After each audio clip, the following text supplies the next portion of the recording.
Ko kimo ke hoko te dau polokalama I he hoan ko loto pe ke whahoka daulo pa te o an ki a poasi ki ne ke mata lotu to ke hoko te dau polokalama. Ma o to sol. Tolo te ik ma o whaftan whamalo I whamaria pong koin. Whamalo te ngai tāpua ke a whiona ka moe whakmoi mo lawa ke mau. Ina singa I lelei ma tāpua ke a whiona. Una rene whahoka I polokalama o pong ini ko I ko ki hafo ki whare aton ko ke maria whiona ka o teo ke solo. O ina tolu te nau mamata mai ke polokalama ke hoko ia ko tāpua ki moe whamama ke te wake o sili. Mana whahoko I ui ka hau I a kai smafu mui e meni. Maloso. Ko kore pe ke hu whamoa he talamalo whanua. Ka maanga hi tala whakatapu kudoa pe whaanga e atme he polokalamani. Tangata te au whai tō mama ka tai whainga maari koe ni ke whahoka tuai. Ai polokalama ko ia ma programa hano wha, ka ma programa wha au sen. Pea mo e kandidate whikanima o tōngatapu walo po aswhanua. Ki he teo ko ia o e whiriwhare area o mna ki whahoko I he tō prelulu ko e wike ka hau. Ko hene pehe ko whiwhia ke whahoko ato e taitai lerei mo taitai loto mawhana ka teki modol ko tō pe mo kau mo ki mau I he polokalama I he pongpongini. Mo e whatawanga pe o kuongo lerei atu pe a polokalama ke teki modol ki monga I api pe koe api ngā ue puke lawa whanongo ai. Tā polokalama moto ki se atu pe tā polokalama. I he pongpongin. Tēnā tau ko whiwhia ki tātai lerei poas I halaine pe me I tōngata. Malo so. Malo poas e ma ngā olahi mihena ko I loi ko e me mea toi pe ngahi lau aho pe tā wao ki he aho. Tōpre uru ki ka hau. Ka mou mao ha malolo lerei o taritari ai ki he whiri e kakai. Ka mou whiwhi hake poas, whiwhi hake a kempeni whahoko. Whahoha pe mea katoa. Pea ku neone ai ki o ua ka ku tāpua kia ke whungai whanua. Ka kuhopo ke la mo e mawhana ko ia o pepe ai whanonga I aho koeni. I he ngahi lelei tau sio mo tau au sia e tāpua ke ai kiu ke whalaulau. He ka wana e whalaulau mo hawe ke tau hene pongpongini. Ka koe mea mahui ngai tau ke ima o whainga maari mo i manawa e mo ui. Ke lawa ke tau tala noa i hangai mea. Koe koe te waki o e whiri. Ka toda. Ka koe whiri a koe ni ko uilo papau be au. E whiri be hai o tuai ka kai totonu. Ke nau huu ki whale. Area. Ka makadunga i e pore koe ni. Ki e whatongi a koe ni. Maloso. Koe tunga kuni kui aiho o campaigni e pos ki mua ki ta hoko atu ki ta polokalama koe ngahi aahi ku ke whakahoko mo ngahi campaigni ki whakahoko hena ko kakata ngahi aahi pe ku ke hoko atu pe ngahi aahi ku ke whai ke ngahi kolo ko ia wahenga tonga tapu wala. Oku te kei e kato maari e maharu toi a pese te hongo fulu. Ka kotui pe i he whaosinga e wike pa ka toki ai hatoe. Ko ki rea whamalo pe whai he moni te. Mono whamao po opo. Ka kotui lahi. Ko e neonga e tau whahoko polo kalama. Ka koe te ahme e mahungi ngange ka koe tau rotu. Tau rotu pe tau dolu he ko tau mataanga. Ko e kamataanga ia o toa. Pa kotui au ki ai. E lere polo kalama koe ni. E taimu tuang ka kato i ke tatake a e kipe a ku folin pe me a ia. Na iai ngai me ena tau whakaukau ke whai. Ka kotui ko whahoko. E tau tui ha ilo ilo pau mo whalala ki he ki. Ko e mea vea au tonu ke hoko. Maloso. Ko ia, posi koe ngai aahi koni ku ke whakahoko ki he wahenga. Kua ha, ko tui whaku mo aahi atu ki ngahi api. Tala noa mai kakai o wahenga. Neo ku mo maheni te, neo ku o whola tau. O mo whi ilo ngaki te. O kua hanga hi mea ia kuni hanga o whakahoware i koe me kakai. Ta tau pe ngai mea whakawhiawhia mo ngahi fia mak bivili na kai ki whahanu fu whakatonga ngai ka ku lawa ke wahe atu i kakai ke te koe ngai aahi ku ke whai. O kau whoke ai polokalama ia koe ni e solo. He a usia, eh? O hiki ngai uruaki koe ngai polokalama o tau o ate mi tia. Koe wā ku atuia i ngai pepa pe o tufa, ai koe toa tutoa, eh? Ai koe whenga usia ia, he ku lava he ku kaumai koe ni ki he poupou koe ni koe o ngahi mea whakapolitikare. O koe mea lalahe e ua heni o nehanga pole ia ia. Uruaki, o ulava ke uhanga tukuake, hoku a vahe vahe. O te hanga lewa o tifo a vahe vahe, i ono wha vahe vahe ia i ki tau tolu. Pau te unu mai kita ke fo i la kanga, ko te tari, pe te whanongo, ke re o e kakai. Ngai taimi fo koe, te ngawa koe, i he pure anga, o ke ai hono tūtū ni ngā ka kua pau ke mui pau ia ki ai. Koe nia, o ke au ki ta hifo, pe te whelongo aki e koe taimu te alo ta utuai he piko ia, o tala noa i ngahi mea pau, o te ongo i au pito, eh? O koe e ne ongo, tachi o to loto, ta moni pe ia. I ai, tau ha mea ia, mo te au tonu. Taimu taha o tau wopeo tu waki, pa tau nofo peo whakakau kau atu. Ka he taimu ko hoko ai e ni, i he alu toa tu toa, i programa ko i he holo, o mea ngai whi. Ai te utoki maru ko ngai mea koe ni, pēna e au sia nai, pēna e kau e ngai mea koe ni, i he whakakau kau, i he tapolo kalama mei he kamatanga, o au mai, i he polo kalama ko ni tau, eh? Koe. Whakawhawha bito ai whamatala pe mo i au sia koe na ko whahoko i lotonga koe i hao campaigni. Koe, ta polokalama i hono wha, polokalama uluaki, na ta whawa e polokalama i he kawe inga koe ia koe hake aki e purererei, toko ni i e masiva. Ta o mai ki he whilawe i koe e purererei, ki hono toko ni i koe masiva. A o mai ki ngahi mea kuhoko i he ngahi potu ngawe, ngahi ministry ka apure anga, hange koe public enterprises, na tala noa kia he polokalama ko o sika koe ahoni ko loto ki e wate whainga maarie.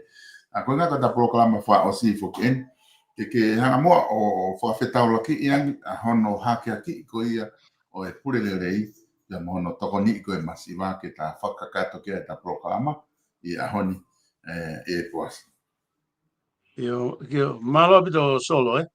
Ka bana ke ne whatonga iangi ka vinga, koe whakate whito kotoia i hono hake aki koe o e pulelelei, pe koe whakamomua e o tua.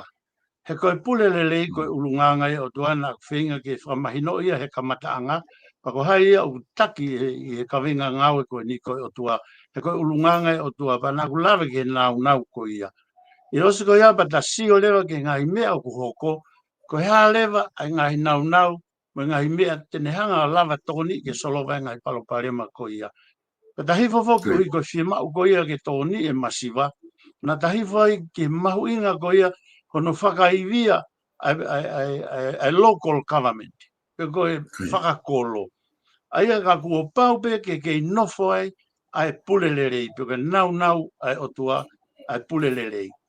Pe ta hifo mai rewa kei ta alu ke ngai potu ngā ue mo public enterprise, ke nofo pe mahu inga ai pulelerei, aia koe otua, pe mohono hakea ki koe pa mono tokoni koe masiva, i ngahi whaunga ngaue ai pure anga, e lava fasisi i ai pure kowi, kai hāsino ai pure lelei, pe monu i ai masiva. Ahoni, te tasio ke whaunga whakalukufua, ko ngai whaunga pure, whakapolitikare ni, o ne whalo te whakalukufua ai pure anga o tonga. Aia, o kei tau kawe i pe e au ai pure lelei. Pe ka pau hanko mena ku lave ki ai, ka pau hoko e pule lelei, ko e uho ia. Mo mea ngawe ke ngawe aki, mei o lunga. Pe te tau ilo, hangai koe tō whalafola koe a tupo uraki. Ko e malai anga, mo e monu ia anga, ka koe wharearea atonga.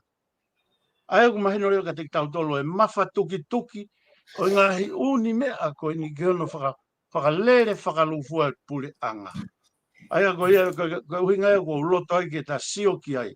He ka tonu pe ai takia me olunga, pe a tawhifo ki lalo e tāpua. Pe ka hala, pe mala ia, ka mala ia e taki me olunga, kono nunua ko hairi whaki ai.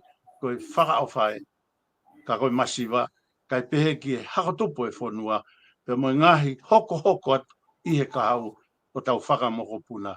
Whakawinga ko kei nofo, ka kei maolunga nge pe, ahono hakea ki e pure rei. He ko ia pe, ko tau maluanga, ko tau hufanga anga, ka ko ia pe, ko tau monu ia anga. Malasola. Koi, wha pito ai whakaukau pe mo whakatala noa, i he, da, o mai koni ki he konga koe ni ku ke tala noa ki ai e poasi pe a koutui mahalo o kutotonu. Ke whai moha toki i whaloloto i he whakaukau ko ia. Koe, he kutau tala noa whoki he purelelei me ngai whaunga koe ni kutau iai. Ka ke te hanga moa o toki o mai ke hanga o toki i whaloloto i he whakaukau ko ia. Koe ha ai ngahi mea ku ke tui o totonu ke tau whakahoko. Ke malawa ke oa na ate more purelelei me he whaunga ko ia tau ngawe aki. Ka ke whakapapau i whoki o ku purelelei ai ngawe ko tau pia kau whai. Tata te whito ki motolo ko ia ai kau taki te uteo koni ke mohua whare area ke whakapapau i o ku iai ai whakaukau ko ia he toko tahataki ko toa pe e tānaki atu ki whare area he toko tahaki tu e poasi. Ia. Ki moa e solo ke ta alu ke hono whakaikiki koe whaunga mo ngahi mea o ku whaamu ke ngau e whakatahai e pulelei tata te whito ke whaunga maolunga koe e whonua. O kuloto ke o atu ki ngahi whie mau ia koe ni na ku pick up eni me he APC Pacific, eh? Pero kuloto ke o hake he koe ngā he waene whi lalawe ana ki hanga whaunga mo te waki whiri koe ni.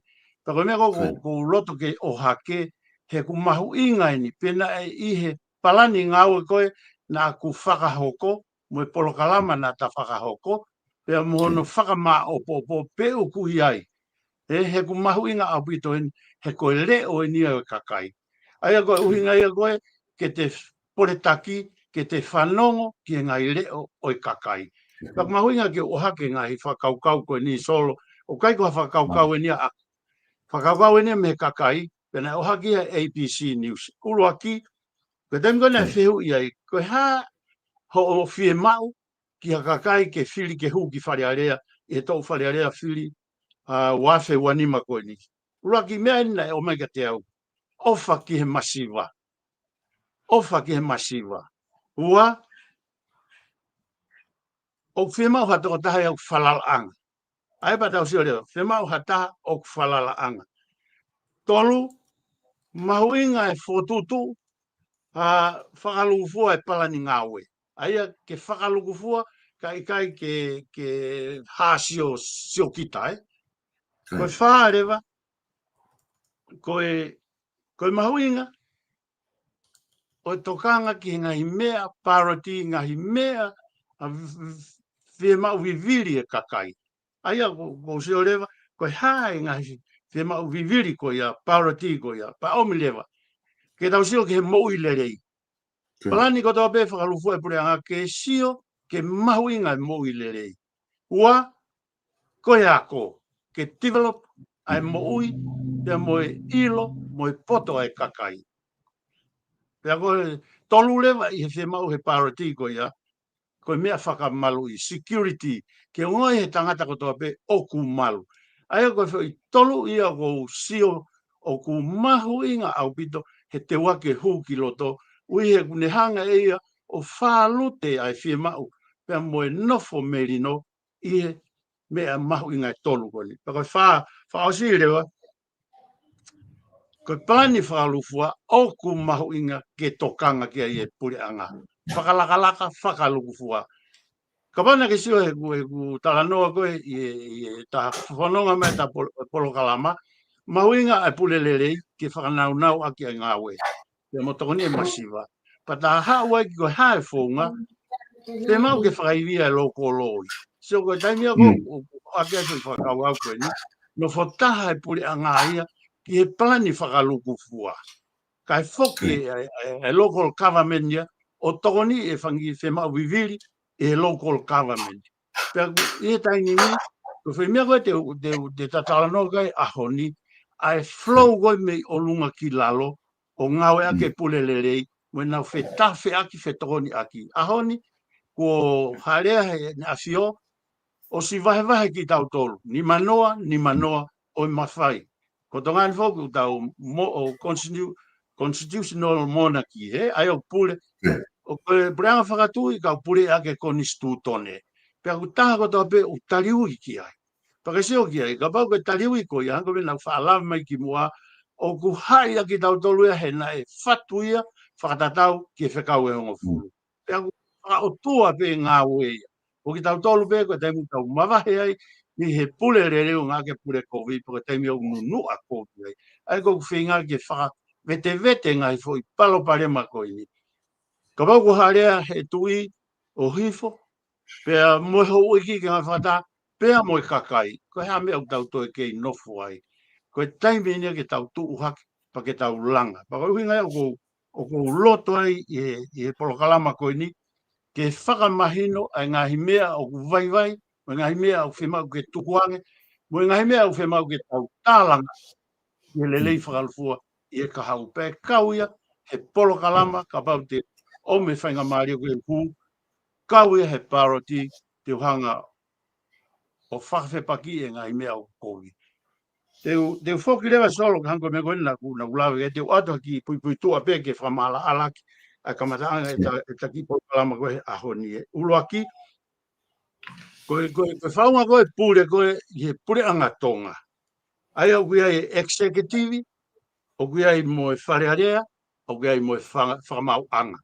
Ai koe toluni, koe e unehanga pure i whakalufua, mono tataki ki tau tolu. O anda i he konistu tone. Koe ngai mawhai pure koe no, o tano kei, ai koe executive, ai au mahino peka tau tolu koe head of state, koe ne awhio. Ui ke ua ko ke paka head of government level, koe pi e mapa koe pare mi ai. Pea koe leo mane kau kabineti. Ai asio ke ahoni, koe mea koe o kou lawe ki ai, o kou popo koe ki he pure anga koe ni, he koe ai whengau e aki. Mi he ne awhio, me he whatahatoko ni ki he kabineti. O koe ai whe flow aki, whe tariu e aki, e whengau e aki. Paka sio koe ngahi whaungai ni, o kumahu inga, pea kau e kau minista, whoki mai lewa e kabineti, o kau i whare area. Pako tālanga i so flow le mei o lunga ki lalo. Ka pau e ngau e aki mei o lunga ki lalo ake ai pule le. Ko e tāpua ki e hifo ki tonga. Pako pau te tau sio lewa. Ko e whare a rea o ku whau akia ai toko tolu noa. I he koni stūtone. Ai ko toko taha fitu ke kau whafonga kakai. Toko hiva mehe kau no pere pa toko whau alau ke whiri mei tua. Pau tau satu o sia teia peia une ome foi whaunga lelei ke whakanau aki ai whare a rea. Pako e ne peherewa. I he ne peherewa o ku mahuinga a no hake aki mono ngau aki ai pule lelei.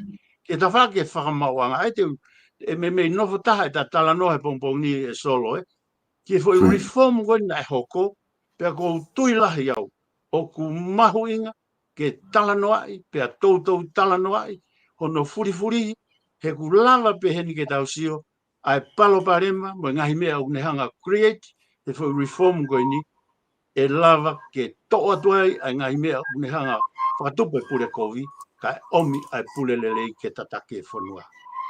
Pe ko tupe e solo ko ki kuipu ai ko lo ko no taha ta no po ki ya no ai kwata ke tava ke hului ke atalelei ai uhinga ko no hake ki e pulelelei motoni e masiva ko ke solo malo Mahino apito, malo apito, e poase e whamatala maari e koe kuki hanga o mai.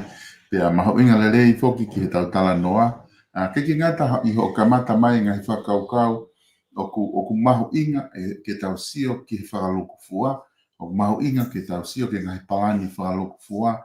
Ai pure anga, pea mo e whonua. Koe ngā foki, whakuta o mai eni ki ho tala noa he whaunga pure. O ku kei maho inga pe ke tau wakai ki ai na ko hanga he paloparema pa ko mare ia i he whakaukau koni ko ke o mai o ku kamata pe ai whaunga pure ni head of state ko tu ia head of government ko pare mia ia ai fie ma o ke na ngau e whakataha ka lava ke tafe le rei hifo pure le rei me o lunga o alhifo o a o hifo ki lava pe he foki ki o whakatala noa ko ia ki he wha mau a ngā mo ngā he reform ko ia. Ka te wha whoka be po asi ke te koe, ke whai moha o, ke hoko atu o wha maala ala ngā he ka whaaki ko ia. Tata te whito ke ngā he reform ko na tau wha hoko ki he whaunga pūre. Te koutu i o mahu inga apito, ke mahino i apito e kakai. Ai ngā he reform ko ia me mahu inga ko ha ai ngahi lere ia me matawai vai o to tonu ke hoko atu ai ho mau ngā ue i whare area. malo apito solo ko foi liliu fa politikale ko na whahoko i reform ko ni wafe hongo fulu ko e whafoki hifo e whiri ko ia kau minista ki he whahoko ia i he paremia aia pe toki whailewa hono tari ai recommend e whaia i he paremia pe ave ko ke tui ko i kongo ki mua na whahoko pe i he ne awhio koe ni ku o hifo foi mawhai koe ni o whaia e i nau tolu na whiri koe ni koe kau me mipa whare area pe kono tari ku pape ke whamoni huafa ki ai e ne awhio sai koe whiri fok patau alu ko whakawahenga o gai ngai palo pare mahe ni tau sio he whakawahenga o ne hange ia langa hake ngai āwahe wahe pe kone os hasino pe takta nofo pe o siofi pe ai koe mea koe na ku lave ai koe mahuinga ai whaunga koe o local government ke whamalohinga ui he koe ai whelalawe i ngau me o lunga ki lalo sai koe tau alu ia tau tolu koe ni o i kai ke whakawahe whanua kai whakawahenga o toi fu lahi ange hono tau bebe tau tolu hono hange he tau whenga hango kau whakafonga aia te tala noa mahino koe kau whakafonga o mei nofo taha pe ki nau tauka nau ki vahe koe hae mea nau whai pea toi kanoni a ki he taimko o mai ai koe paanga pe kai lewa ke whahoko to tonu a ki hono ngau e a ki sai ke te au koe whonga whiri koe ia ne create ia ai mea koe ko sio kita o ne create ia ngai vai peria o ne create ia a ta sio pe kono ki turiki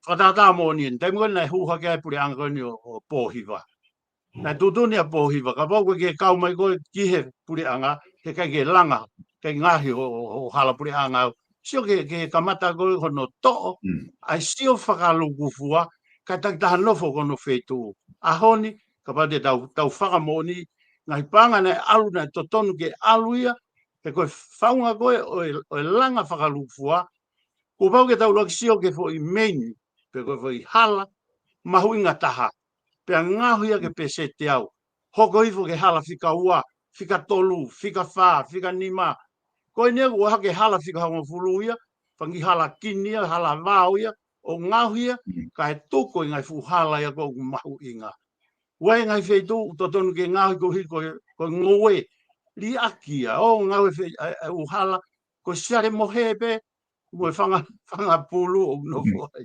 ai ko me o mai ka te au ko foi fili i he alfa vahe constitutional o ko kai ke u tu yau ki te au o ki kai pe ke u tu yau ki ai me create ia palo sai ko fotu ko fai au foki tau tolu ke fili whaka vahe whonua. Ka pare tau foki fili whaka vahe whonua. Toko honga fulu me tonga tapu, toko tolu me wawau, toko ua me hapai, toko taha me niua, mo niua top tapu, mo niua fōo, pe toko taha le me eua. Ka kato ai foi toko taha fitui. Aia koe tūnga le vaia te tau sio, pea no fotaha nau tau ke he langa whakalu fua. Ka hi foi, toko nia koe hanga kulawe ki ai, hi foia ke local government. Ai hanga leva i whakaivia local government na fotu atu, na hi fo tak miliona ke ngai, wahenga la lahi koini. Te o vahe, ko ilau lelei angea. Sai.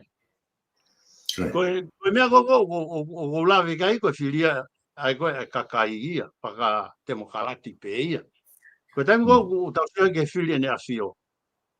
Koe lelei taha e kutui ke filia ne afio ene kau whafofonga. Kono uhinga, koe kakai au nau tariui. Pea koe ne afio ne ten lape afio lelei i nau tolo tau. Kono uhinga ni he kai toi whawhetau atu haki no pere ia ki ai. Ko mea au whai, ko tariui o whai ho lelei taha. Ko whihala ki beau, kai ata o whainga maari. Pae tonu angeia. Koe mea koe whakatau hosi. Mo mai koe ki loto hango koe lau. Ai koe na lawe koe ki ai. E tatau pe tama tā ia, mo tama teka, mo tama hapo, na wheloto i pia nau tolu katoa ai. Koe sio koe ke whainga maari. O tatau he whiri kakai, o tatau he whiri. Ai koe na kulawe ki ai, hau pe pure ia ko paremia, ko kau mai pe kau, rak paroti ho mea au whai.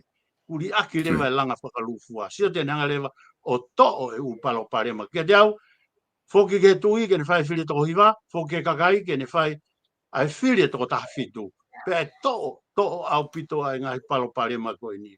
Neongo e kei hoko, ka koe sisi taha palo parema, he kai toi hoko ngai mea lahi a hen.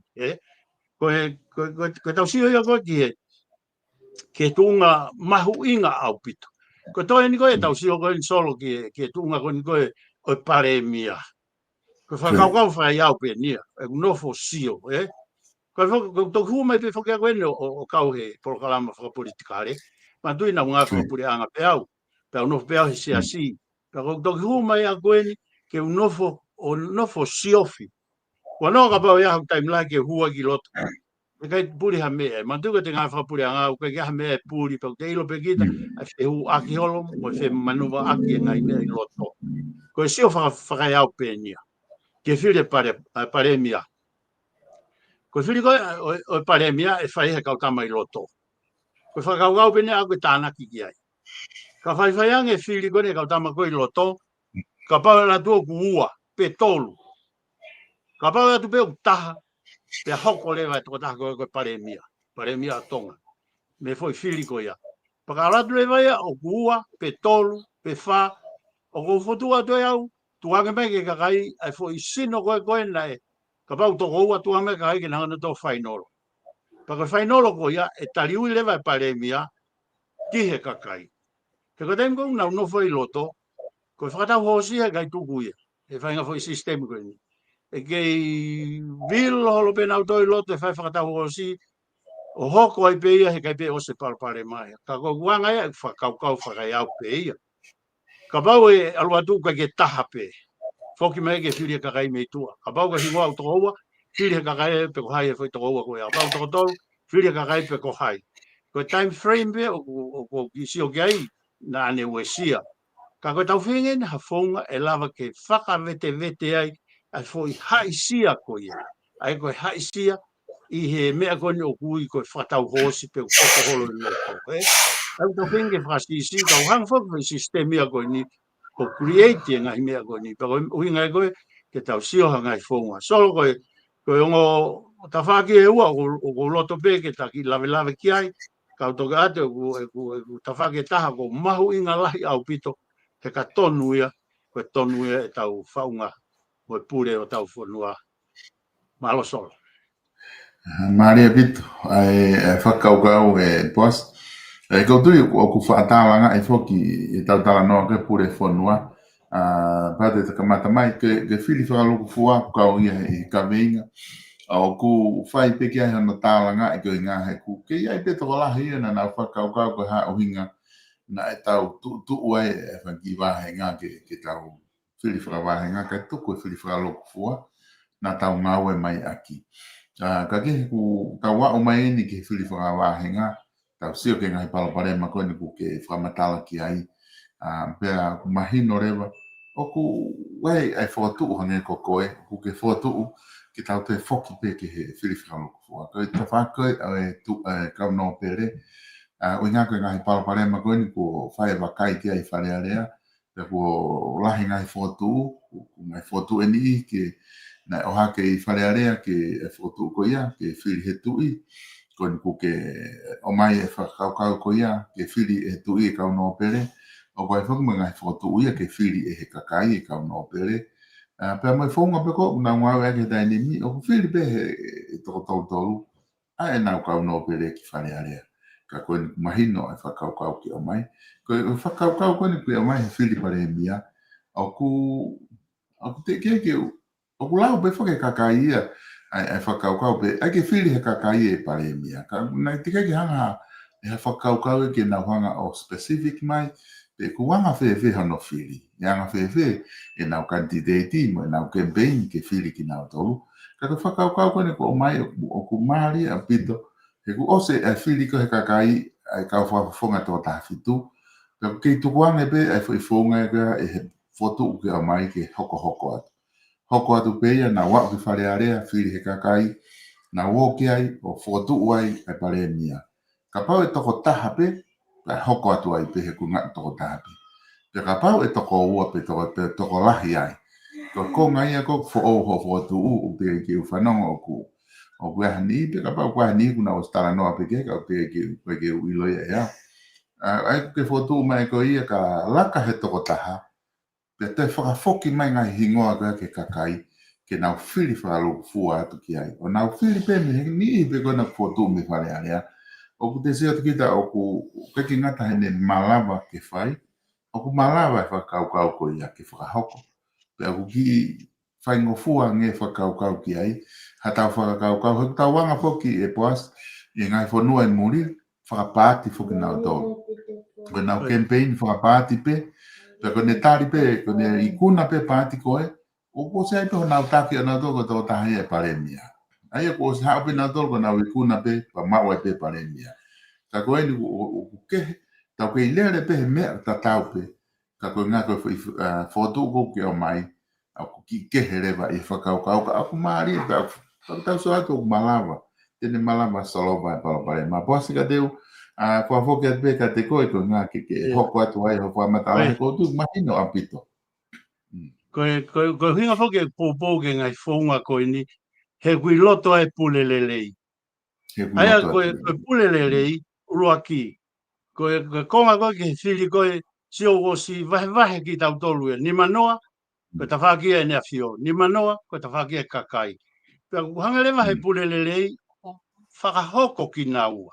Sai, pea uhinga i koe ke pule pe tu ia he koe ne tawhai ana ke ne whiri ne kakai. Pule lewa kakai ke ne whiri. E lau maari o i pule lelei. Koe tai ngon tau hao i koe ke pare mia. Ka hupe ka whawhawhonga mo i lau maari o i pule lelei, e otometiki pe alwa ke toko tahto tonu ia. Pakapau lewa nau ke ihu o ku whihi, e tau whilewa whakatau hosi, ka hifo foki ki tua. Kono uhinga ini. Ko ngoi pe o ke whaihala i loto. E ri ko ia he kakai ki tua. Ui ka pahi kai whai taha. He ko uhinga koe e taha i he tengu nau taha i he pule lelei. Pakapau kai ke nau taha na toi pule lelei. Tui foi ke kakai, ke to hange kakai ia, o whai tu uni. Ui te nau sio kakai koe tama pule lelei e, pau tonu ke oangi ai whainga maari e. Ai ko kuhinga, o whelawei ai pule lelei, pia moe toni e masiwa. He koe lelei anga whakasisi ai mea koe corrupt, moe whakasisi ai mea koe palopalema, ko haia te neinu ka pau e monu ia, koe kakai, koe masiwa. Ko haia te neinu ka pau e aluatu, o ku palopalema pia whaingata, ko haia te neinu, koe masiwa. Ai ku makatunga, ka nofo pe pule lelei u whaunga koni mei o lunga ki lalo. Ko talatu e flow lelei pe mea kotoa ia. Ui, he hango mea nau talatu, foi mea e fitu koe ni. Tene hailati katoa ai ngawe. Pako ngawe pia o mawahe mei ai, foi fitu koe ni. Ki he ola, teke sivi a gleva e ola. Foi fitu nau tau uhake. Pako totonu pe, ke utoe ohake o hanga koe whikawe hongo fulu. Koe accountability, transparency, tatau e lao, whamau totonu, whai totonu, wahe tau, pia moe ola lewa. Ko ia tene whakamaa po whainolo. Ko ne tonu pe ana. O staulo pe toi kakai. Pako tai mo hawa e tama koe pule lelei o hasino nau e o toa hene mo ui. Pai si ai. Agu whawhihoko takia mo ki vesi koe na ua tu matiu wahe ua vesi tau rono ke whanoa. Ai, ki mau ke uruaki ke ofa ke o toa ake ho lau maari e kotoa mo ui kotoa mo e loto kotoa, pake ofa ko kau ngā apio hange pe koko. So katoa ni, o whalute ia i he pule lelei. Peka mau lewe te tau maa pulanga ukale i he nau.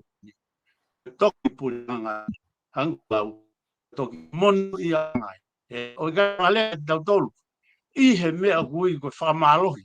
Kai whakalere tau tolu i he lau maari o ofa. Peka mea ia o ko kei tau kawe, ka ko kei tui piau ki ai. I he uhinga, o so mai he tui e ni manoa.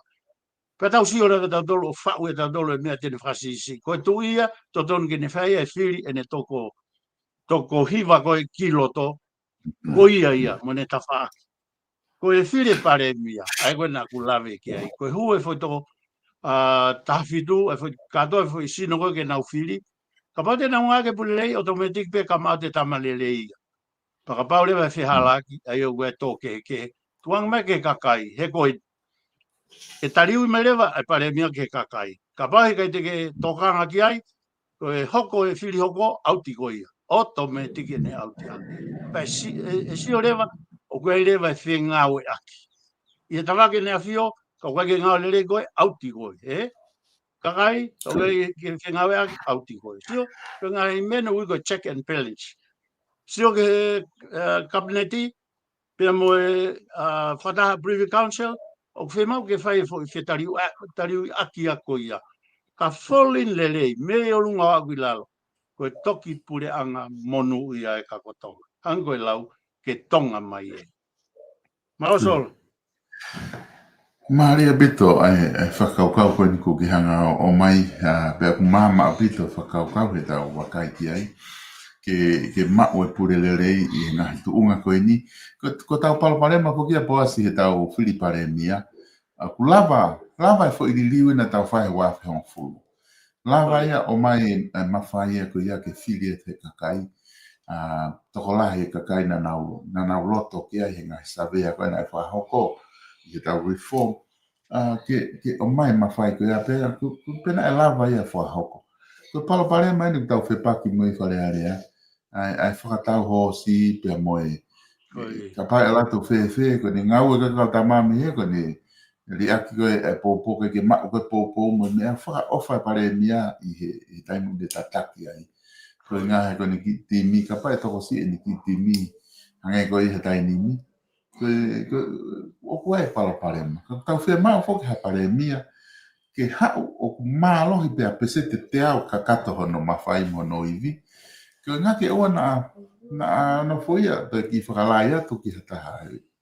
Unga kai ia I purele, koe ne pure COVID pe, o koe mawhai lahi ai, loto lahi pare mia ke ni hanga tukuange, kai koe whakaukau koe ni kuke o mai koe ni ka pawe mea pe a whiri de vai he kakai, a pawe a o toko ua toko tolo, whiri he kakai, pe koe toko taha pe pare mia, o kuke tui tene lawa o ange ai tau atai na kakato koe ia ke pare mia ke ni whai tutuuni ngai, tutuuni kuni whia mao ki pahoko, I kai ki ha loto mana wasi, pe he koe ki ni mao pōpō koe ia ai kau whare alea.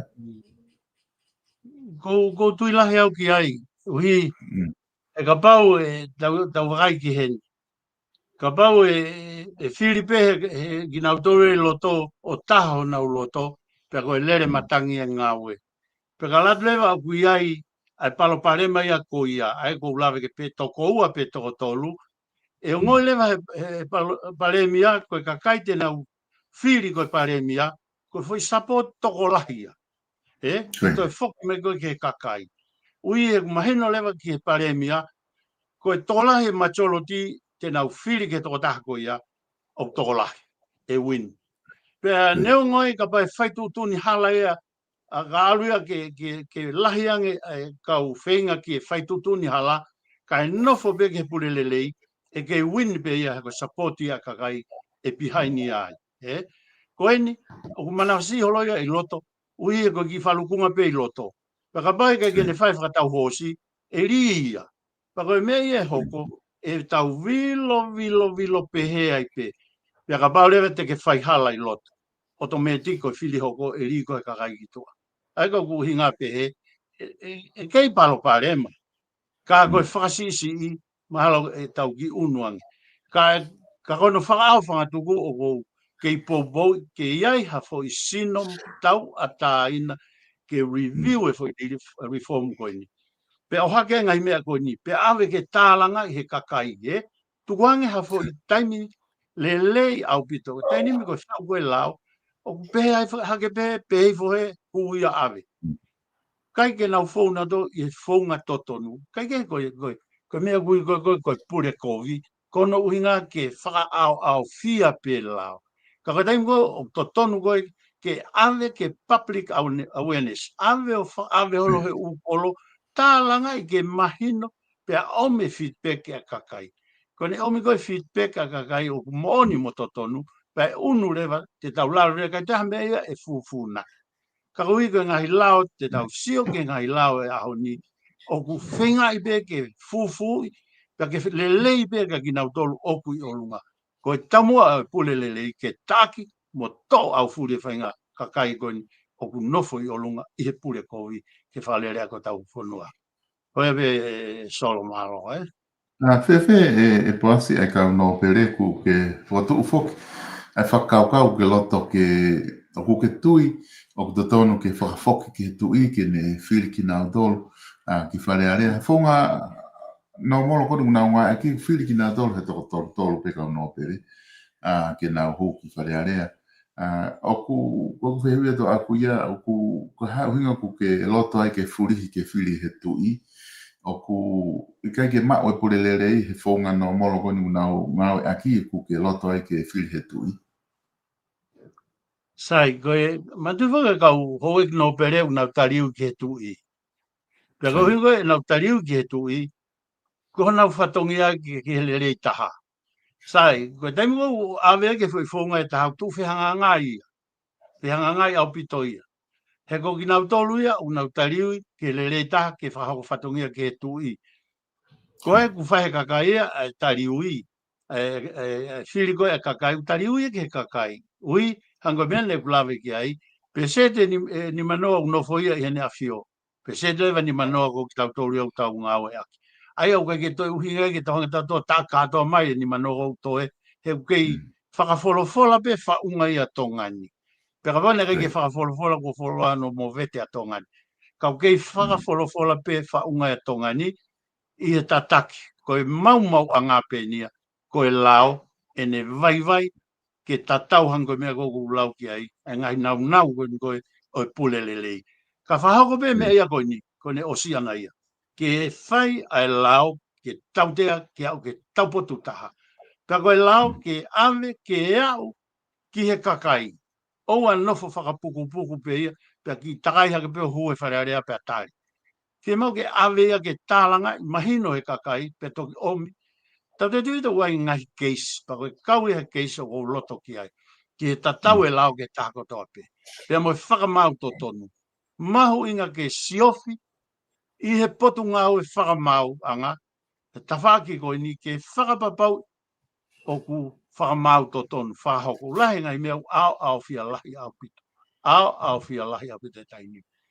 Pea koe mea iau fia mau koe ne tonu e whaunga, pea whotutu rewa ke ngai waa koe ke tonu, ke nau tau a taina ke whako nau whatongia, koe ne tonu ia. Kai kei nofo pe ai pule lelei. Manso. Ma hino bito e wha matala koe ni kuke e whai poasi na ke tala noa foki ki hinga hisi no koe whaunga. Ai a koe executive koe whare area mo e whamauanga. Ko ta os whai da tolo li liu ki executive. I hono whai koe ni ngahi li liu koe ni ko ta whahoko. Ko whai li liu ki he kako whihu i atu i he whamauanga. I he whamauanga kuke o kuke wakai ki ai ke ngahi li liu na whahoko ki ai o kuke iai pe purelere pe o ku i he system koe whamauanga pe o ku totonu ki te whai no reform. Sai, o kia i e foi mawhai e tolu solo, O ko mau ke lave ki ai i hen. He kauene foi mawhai tolu ni hanga mau e whaunga koe ni utau i ai. Ulo aki, koe whatu koe pēnolo. Pea hake lewa e whamau ai attention na rea tautu ai. O hake ai komisiona polisia tautu ai. O hake ki ai e anti-corruption ia tautu ai. Pea nofo ia ki foi sino o e pēnolo, o hange ia ki foi sino nofo e tupulangi. Ma vahe au pito ia. Ka atoe ma whai koe ni koe ki he ono pule i mono whakalere o ku hoko ki foi sino e koe ni koe palo pale mala. Ka mau koe whakaukau eni. Ka hifo pe ai attention ya rea nofo ia i whamau anga. Pea whakahoko e nau whatongia ki he le leita a ke pule le lei. Koe ne le leita hai. Hifo lewa ai komisiona polisia o nofo ia i he malu o e potunga o polisi. Pea ko o stui au tau ataina o whahako i lao i he le leita. Pea whoki hifo lewa ai anti-corruption ia o nofo ia o whakamalu i whale area. Tau ataina paka le leita haia. E kuhinga koini.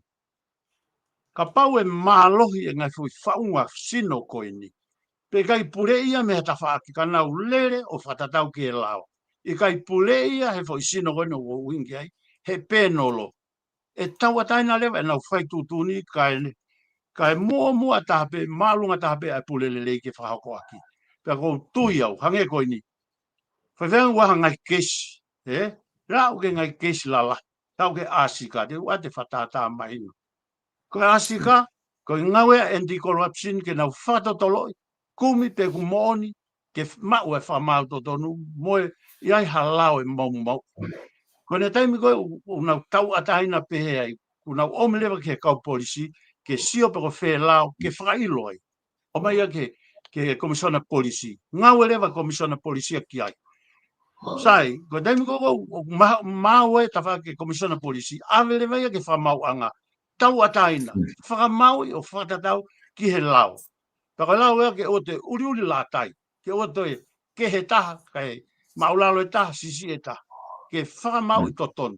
Pasio ka pate nau ngawe taki taha ngawe, whakatatau mo ne portfolio, mo e tutuni kai nofo i he pule lele. Ko e ne mau lele ia. Tainimi, ka ke lawa e tama komisiona polisia whahamea, he pule ia me olunga. Ka ke lawa attention a rea whahamea, pule me olunga. Ka ke lawa ai anti-corruption a whahangawe, tau taina, he pule me olunga. Ko ave fu olunga ko no no pe olunga ka fe anga whakalele whanua. Ko kutui mo whakapapau kia te au. Ko ne hifo ko whakanofo taki taha pea ngāue. Hange koe ni. Ka wau lere atu ha whainga ta whaku asi ai ki tai whalalaanga. Ku tutuna lewa pureanga. Anti-corruption mo taimini. Hau na tō lele. Pekala tu mau kia ha mau ai. Abre ke commission policy. Peko commission policy ni fai tutuni ke fai ke hopo peko no tātikite e tahako ia. Fai lewa ngā koia. Abre ke whamau anga. Hanga lewa whamau anga fai tutuni o whakatatau pia moe lao. Koe mea o mahu inga ka pau e mau e u whaunga ia koe ni solo. Pia whoki lewa whakamā opo e lao ke whakatatau. Whakatatau moe pule lelei. Pia whaka o tua, whai whakamau to tonu. E hoko lewa tongani a koe tāpua. Pia wau te tau kei nofo pehen. Ko ni loi pe kau taki au hangenia fu pā. Ai tau pehe pe kua fu pā. Ko ni whana me pe ngā hau peha ke fu pā. Ai ku hoko. Ai pe noloia kua fu pā. Ke o atu pe o ngangana pe ai e uwhi mau ia. Ka kai ke lava ia whetawhi ako. Ai au tau iko koe ke whakapala nisi. Ai au hange pehe u mea koe ia mau. Peka guai lewa foi mawhai au nof pe ia ke whakasio whangi mea. Au haa kua kamata ke haa sino mai. O kai ke pehe uloi. Taini me whamau anga. Kua ube ke atunga o si mahino pe. Tawai kau polisi. Kua ube kua mahino ku whamau ni. Anti-corruption ni. Nai whotufo ke tau tawhako ke ombudsman. Whotuka ombudsman ni. Kakake hano ni whona. Nai whakalere peka na kei hano ni whona. Koutui mahu inga. A anti-corruption ni ke whotupe ai e nifo. Ai nifo ke uu. Ke mahino ku uu pe mahino ku ai mero. O hoko. Ko anti-corruption ni koe whatatalo pepa ngata pia. Koe ani fo ia. Ke whai, ka koe anti-corruption ni o ko mahu inga ia. Ka waute nau hifo. Tak taha nofo tau ataina. Kai whakalele. Ko nau ngahi whatongia. Ki he maulunga mo lele taha. Koe ne mau ia hango lau koe. Ai whehu i koe nei o maane nai. Whi mau ke maulunga mau pe mo i lele. Ke asi. Ai ako. Tolu. Koe malu e whanua. Ka tonu eni, te tau ongo e tau nofo. Ngai hauni, koe ke tau ke ongo tau malu. Koe malo mo e pureanga koe ni ke humai, ka tau ongo i o koe ki malu. Koe na whai te riha peia. Pea tu pe tamako, whana tamako e. Tu ia te tamako e. Atu e whamau anga ia tolo ia i pea, hokai pe mo ne si. Osi ai peia. Ka kou tui, koe ngai whaunga ni au whemau ke whai ngāwe lahi ia ki ai. Pa koe konga ia, e kupore, ka o mai hu whainga maari, ka toa umena ku lawe ki ai. Ka o toa kotoa, ka lelei taha, e tokoni e masiwa, ka kovi taha, he kai tokoni. Hanko te wate ki whatata ni mahino e kumana tui solo, Koe taimi koe nai te kai ke whotu ua i koe ni, whamaloi fo ke o, ai kakai, o ai haloea. Si koe loea tai nimia, koe te toi lawa ki ta totongi. Pe hoko i pe taha tonu hi ai au hala ia. Ko whai whakaukau ko whaamau he ni, he ne tunga koe ni ui koe kumana tui. O tonu ke hange pureanga provide for service ko ia ke kakai masiva. Ai hau whakamau ke tuanga hanau taimi, ke kakai koe ni koe ke mau hanau paanga koe masiva, ke na wato kumi whale i mei ai. Pea whai te pureanga. Kaua toki lere holo, ko manatu en solo na wai ki ngoue. Ka koe whai palani koe ni koe ngō koe ni na tōku meni, ane me kati. How apuia kapi si au ko yo he project ne family na alu e taha ko to pe me ku fa na mo wo fai what go we get taha ke tori osi man of our fanga pulu ongo au pito sol e na mau inga project ko ni ko i viene kakava a masiva ko ke alu e ku taha ki fa na au fa osi ne ako Pea, aloa tuko ke toko taha ko na hana whanga pulu ko le whakamore. Ko puke pulu e hiwa. O sia ko ia, kai pia ke mawinga e toko taha ia koe ni. Pau awe whakalelei mo i palo mestene o mai. Pau ke haunu hola holo ia solo, Me whiunga mo i taha mana whakamore ko ni solo. E ongo apu ito. Eu ala tau wa ke kau polisi ta mena tu ga na kaunga na to ta ke. So ko yong on solo. To yo loya. Kamata wa tong loya. To tong loya. O sange ko ngo ia ko hala ia. O ngo ia ko hala ia. Lo tongo ia ko au na ngo i ka alo futa mai a ko. Toki haleluia ia mo. Kai ke o sange ka pa to fai fa ton no mai silini pe kai kai. O ko wongo au pito. Ko me ko hinga ko ko ngahi me ai au don ke whaka nofo. Te ko taimu te a ua i o tui e su ai masiva. Pako tui tupak pia masiva. Pako kei masiva pia au. Pako kei lue pia mo i kau masiva. Pako mea wongo ai ngahi mea ko ini. Pia pole ia i au solo. Ui, aha peni keu tu ai. Ka baka keu tu. Ko tau haka tupu e whaafa ke tau lea. Ka baka ke tau lea. Ko hae toi tu o lea. Ke talaki e mea ko ini motoni e masiva. Foke a trol malo.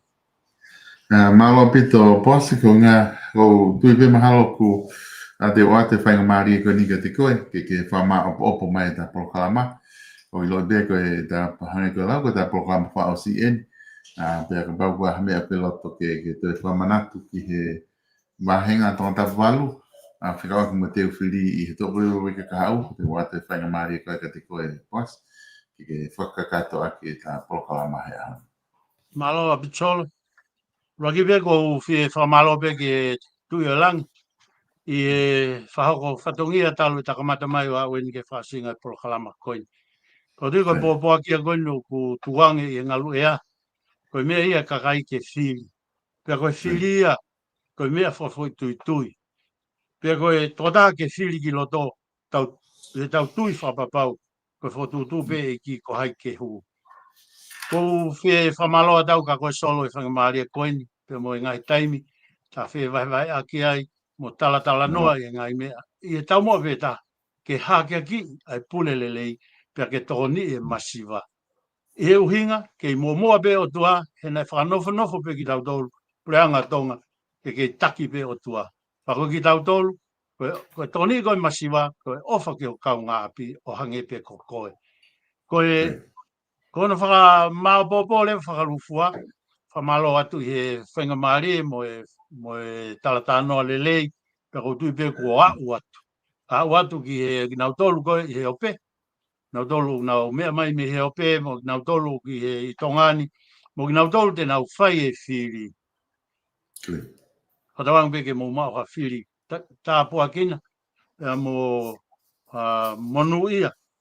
Ke whai ho whai tutuni o i kai. Ke whai tutuni ko hangai mea e ngata pehe ahoni. Ka koe ngahi mea e hoko a tonga. Koe pure anga monu ia. Pea kai ngata pehe ko whamalo atu hen solo ke kau sponsor kotoa e nau tokoni mai ke prokalama koe ni. Ka pauna i kai e nau tokoni he kai ke aua te pōpua koe ni. Pako whiwhia lai whakamalo lahi ai. I he whainga maari e koe ni. O tui pe ka pau te nau toi tala mai ke whaosa ki prokalama. Ka koe prokalama mahalo whakamalo pe ia. I ngā ue. Whaosi pe ko whie tala monuat ki e kotoa o e kau candidate kotoa pe nau poretaki. Ko hui ko e whiri te waki o e wika hau ha whakawhongi wharearea. Tala monuat. Kai pe ko kaunga whakawhonga i tangata walu. Tangata walu. Ko tala monuat ka te motolu. Ke tau mau ha whiri mohu. Tā pokina. Pe kai ngata pe ai. Ke tau mau ha whiri whia. Oua nā hoko whiri koe ni koe mea ke tau āwahi. Kai toi hoko ange ai whiri koe ni. Koe whiria ke tau mahino ka te tau tolu.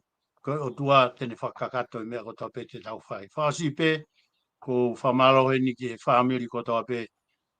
Ke oua nā whai ke tau whakaukau. Tau lotu pe ke eiki. Ko eiki tene hanga whalea. Ka bau kuhange o tua whai e mana. Whaka mawai ua tahi koe haha toi mea. I mama ko ni he kua ana mea kotoa pe. Pero tau mua pe ia. Ke mua pe eiki. Kai tafe i fwe tāpua ki. Tau te whitaka te tau tolo e masiwa. Malo abito solo. Ko mau o whalahi atu pe ke talamonu atu ke whatongia hoko atu kai pe ke o whamiri ke whai tāpua ki na koe mo ngau e lelei. ngau e maongonga ku ke hanga whahok o kai ke ngata be ki he ope ka be ki e pureanga o tonga ma whamalo lahi atai.